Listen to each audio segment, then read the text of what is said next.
juga lagi viral-viral. Dan membicarakan soal yang namanya viral juga tentunya ini ada hal yang sangat-sangat menjadikan sekali juga tentunya pemirsa. Ketika emosional mengalahkan rasional gitu ya. Ini seorang korban dan kebetulan ini adalah sahabat saya sendiri. Kami tumbuh bersama, berkarir bersama gitu ya. Saya tahu banget tentang kehidupan Sandi Permana seperti apa gitu. Dia adalah orang yang sangat baik sekali. Namun naas Sandi Permata harus meninggal dengan cara yang sangat tragis sekali gitu. Dan kemarin kita pun sudah mengetahui siapakah pelaku dari pembunuhan Sandi Permana. Iya, Nanang Gimbal sekarang sudah dalam kondisi ditahan dan akan segera diadili akibat perbuatannya. Bagaimana berita lengkapnya? Langsung saja. Ini dia beritanya. Nanang Irawan alias Nanang Gimbal, pelaku penusukan aktor Sandi Permana hingga tewas, akhirnya berhasil diciduk tim gabungan kepolisian. Nanang diketahui sempat menghilang, bahkan sempat berupaya untuk menghilangkan identitasnya dengan memotong rambut yang semula gondrong menjadi lebih pendek. Tapi pada akhirnya, ia diciduk juga di daerah Karawang, Jawa Barat, dan kini mendekam dalam tahanan di Polda Metro Jaya.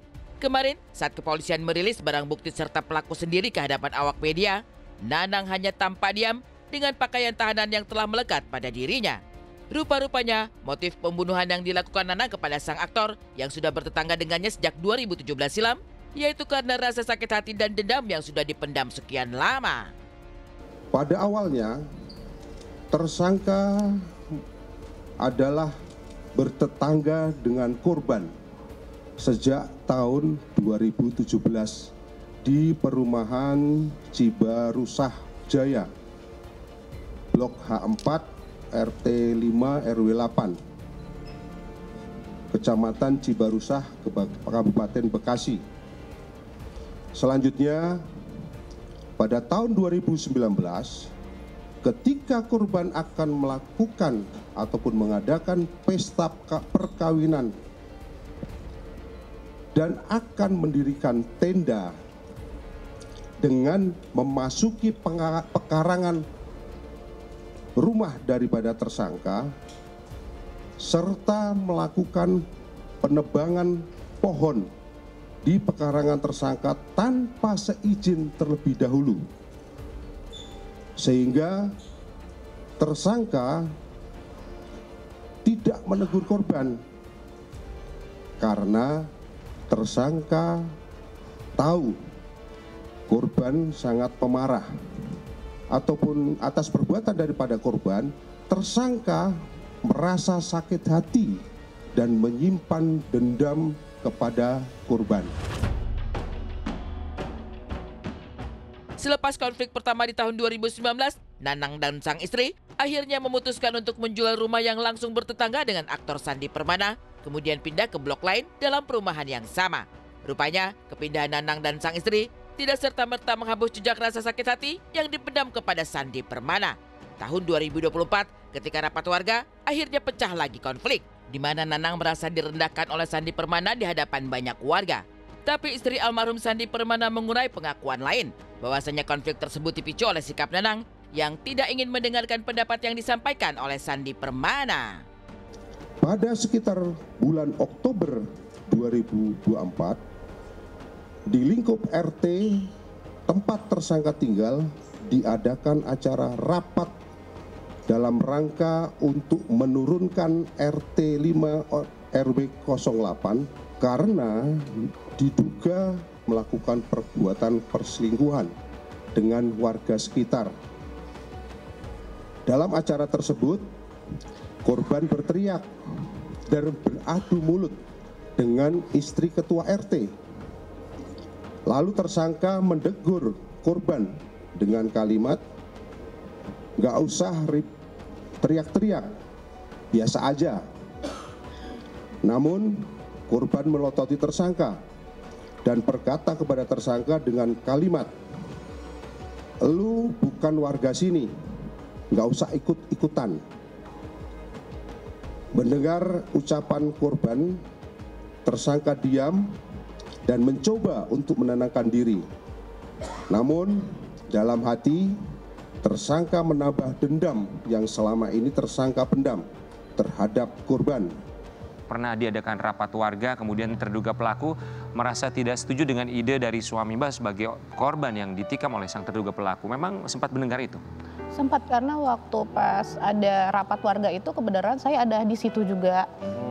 Karena kan ya namanya rapat warga ya kita bebas berpendapat gitu kan ya. Iya, jadi kan ada salah satu warga itu tidak terima dengan adanya seperti minum-minuman gitu kan ya, mengeluarkan aspirasinya gitu.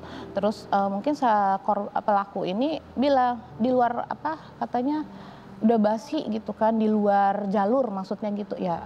Namanya rapat warga kan nggak ada yang namanya keluar jalur gitu kan, apa aja yang kita mau utarakan kan harus kita utarakan gitu kan. Iya. Kejadian naas pembunuhan aktor Sandi Permana akhirnya terjadi di hari Minggu pagi. Kala itu, Nanang yang sedang mencuci sepeda motor miliknya di pinggir jalan mengaku tiba-tiba mendapat perlakuan yang tidak menyenangkan dari aktor Sandi Permana. Dari situlah, secara spontan, Nanang sang pelaku pembunuhan itu langsung melancarkan aksi penusukan berkali-kali ke tubuh sang aktor. Hingga tak lama setelah itu, sang aktor tewas meski telah dilarikan ke rumah sakit. Motif daripada pelaku ataupun tersangka melakukan perbuatan tersebut disebabkan karena pelaku ataupun tersangka sakit hati karena merasa direndahkan oleh korban dengan cara melihat ke arah tersangka secara sinis, yang kemudian si tersangka merasa tersinggung karena si korban ini meludah ke arah korban.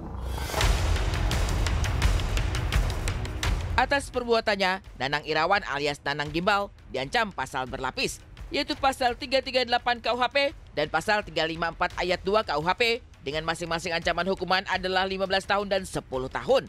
Tapi istri korban meminta agar sang pelaku diadili seberat-beratnya karena telah menghilangkan nyawa suami tercinta serta ayah dari ketiga buah hati mereka yang masih kecil-kecil. Terhadap tersangka, kami persangkakan dengan pasal 338 KUHP dan atau pasal 354 ayat 2 KUHP dengan ancaman hukuman untuk pasal 338 KUHP yaitu maksimal 15 tahun, sedangkan untuk pasal 354 ayat 2 KUHP dengan ancaman hukuman selama 10 tahun. Harapan saya untuk kasus ini ya semoga diadili seberat-beratnya ya. Kalau untuk 15 tahun ya saya rasa cukup atau itu kurang. Kurang. Saya mau lebih berat lagi ya. Karena dia udah ngilangin nyawa suami sama ayah dari anak-anak saya ya, yang mereka emang benar-benar sangat kehilangan ya. Karena anak-anak saya tiga-tiganya itu semuanya dekat semua sama ayahnya. Anak kedua saya semuanya tiga-tiga di hari pertama, hari kedua itu masih stabil. Pas di hari ketiga anak yang kedua itu di mobil dia diem aja, terus dia bilang, aku udah nggak punya ayah, katanya gitu. Ya kemarin juga masih sempat dia ngomong, Mami almarhum itu apa? Saya bilang almarhum itu orang yang udah nggak ada. Berarti ayah aku dong, katanya gitu. Ya aku udah nggak punya ayah Mami gitu. Kemarin sedih banget saya dengernya ya.